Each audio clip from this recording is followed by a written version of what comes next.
mo na yung talong mo, di. If you can announce it to the whole world, ano ang ipagmamalaki mo sa akin?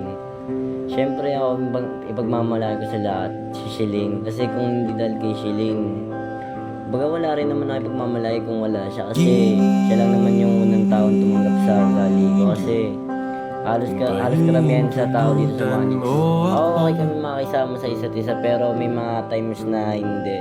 Tapos pag may mga times na hindi, wala ako tipong tao na tipong Shiling na lang. Kaya siya yung pinakamahalang tao sa akin kasi kahit may kalaban ko sila lahat, kakampi ko pa rin siya kahit anong mangyari. Tsaka kahit minsan, alam mo yung pag may love language ko kasi yung harot-harot.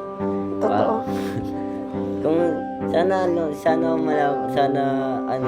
parang hindi ka nasasaktan. Kung nasasaktan ka ba pag inaharot-harot ka? Hindi. Siguro makaktan ko. Hindi talaga. Kinig pa talaga ako pag pinaharap mo ako. Pero hindi niya lang Okay talaga. lang yun. Ulitin mo lang ako. Hindi niya lang talaga siya. Okay lang yun. Alam mo kung bakit okay lang sa akin? Kasi ikaw naman yan. Pero hindi niya lang talaga sinasabi para di ako mag-isip.